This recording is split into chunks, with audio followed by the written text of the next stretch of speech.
Hello brothers, today the car we're looking at is the 2026 BYD Qin L DM-i. This one is the second highest trim, the 211 Super version. Here is its key. Alright, let's briefly take a look at the exterior and interior of this car. First, the front design. In terms of styling, there are no major changes. The front grille still uses a horizontal intake design, decorated with several glossy trim elements. The headlight unit adopts an integrated headlight design. Here you can see the Dragon Whisker-style daytime running lights which look quite sharp. The high and low beams are LED and they come with projector lenses. On the lower part of the front bumper, both sides are designed with air guide slots, which can reduce wind resistance while driving.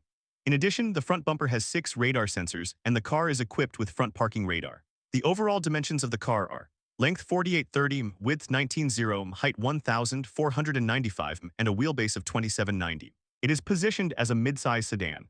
The suspension setup uses MacPherson struts in the front and a multi-link suspension in the rear. If you look at the side mirrors, you'll see a small blue light for the driver assistance system. There are also 2 cameras on top for assisted driving. On both front fenders, there is another camera as well. The wheels are multi-spoke aluminum alloy rims, and the tire size is 225/55 R17.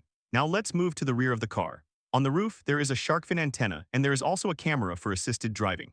The tail lights use a full-width design, and the shapes on both sides resemble a traditional Chinese knot layered step-by-step, making them very recognizable. There's also a small blue light for driver assistance. Below that is a sport-style diffuser design, and the rear bumper also has 6 radar sensors. This car supports assisted parking, which is very helpful for beginners when parking.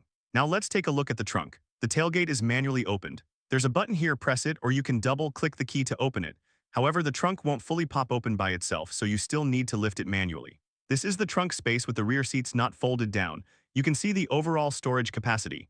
Under the cover panel, there are some basic tools that come with the car. The rear seats support a 40-60 split fold-down. After folding them down, lying inside definitely won't be very comfortable, and it's not easy for a person to squeeze in. But for temporarily carrying long items, it works fine. Behind the driver's side, you'll find the fuel filler cap, and it indicates that the car uses 92-octane gasoline. On the rear side of the passenger side, there are both fast-charging and slow-charging ports. The entire lineup also supports 6,000-watt external power output, which is very convenient when going out camping. At the front, the engine cover uses a support rod design, and the hood has sound-insulating con. In terms of power, the car uses a 1.5-liter engine paired with an E-CVT transmission, along with a front-mounted single electric motor. The battery is a FUD lithium iron phosphate battery with a capacity of 25.28 kWh. According to official data, the combined range with a full tank of fuel and full battery can reach 2110 kilometers, although actual range will depend on driving conditions and temperature. Now about the door handles, they use a traditional mechanical design. There is a keyless entry button, and next to it is a mechanical keyhole. The side mirrors fold automatically when the car is locked. The small triangle indicator here also provides a rear vehicle warning function. Let's open the car door and take a look inside. At the bottom of the door panel, there is a storage compartment that can hold about 2 bottles of cola, and there's space for some small items as well. Now let's get inside and check the interior. The interior layout of the 2026 model is almost the same as the 2025 version. There's a floating central control screen and an embedded instrument cluster. The main change is that the gear selector has been moved from the center console to a column-mounted design. The central screen is 12.8 inches, while the top trim gets a larger 15.6-inch screen. The display is very clear. In the interface, there are movable cards so you can add apps according to your habits. The system also comes with various built-in applications. It even includes a Sentry mode, which is standard across all trims. For phone connectivity, it supports CarLink, Huawei HiCar, and Honor smartphone connectivity. The instrument cluster is an 8.8-inch full LCD display that shows various vehicle information. The theme and layout can also be changed through the central screen. For example, you can display navigation directly on the instrument panel, so you don't have to keep looking at the center screen while driving.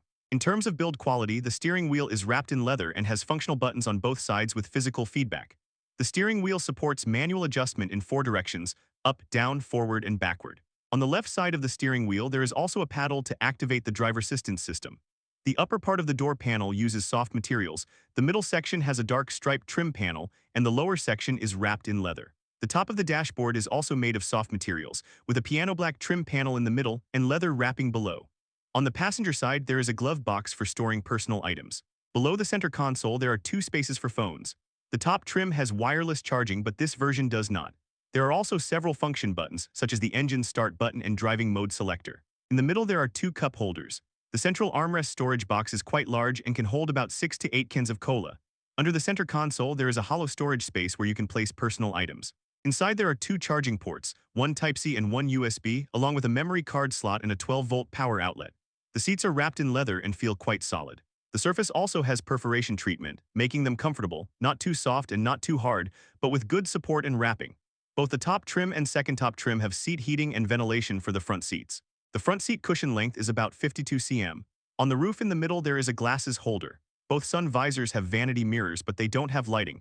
Above the passenger seat there is also a grab handle. The car uses a segmented panoramic sunroof designed with an electric sunshade.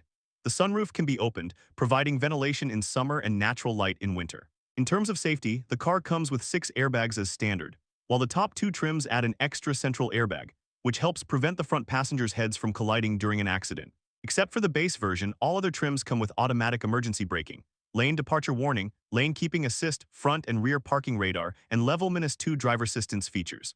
Even the base model still has cruise control, which is enough for city driving with occasional highway trips. Now I've adjusted the front seat to my normal driving position. As everyone knows, I'm 1.72 meters tall. Let's check the rear space. After sitting in the second row, there are about 2 fists of legroom left. Behind the front seat, there is a small pocket. The rear floor is completely flat, and there is an independent rear air vent along with 2 charging ports Type-C and USB. The rear seats have 3 detachable headrests, but the backrest angle cannot be adjusted. In the middle, there is a center armrest with 2 cup holders. The rear seats on both sides are slightly softer, and the middle seat is also quite soft, although it sits a bit higher. The headroom in the rear leaves about 3 fingers of space above my head. At the bottom of the rear door panel, there is another storage compartment that can hold 2 bottles of cola. Currently, the 2026 Qin L DM-i lineup has 4 configurations, with a price range from 96,800 to 126,800 yuan. The overall exterior hasn't changed much, but the pure electric range has increased, and there are some small interior updates. I also checked the current discounts. There's a 2,000 yuan bonus plus a 4,000 yuan super trade-in subsidy. Of course, the final price depends on the actual purchase deal. So the question is, brothers, with a budget of about 112,000 yuan, which car would you choose? You can share your thoughts in the comments. If you want to see reviews of other cars, like and follow. I'm Gao Hang, see you next time.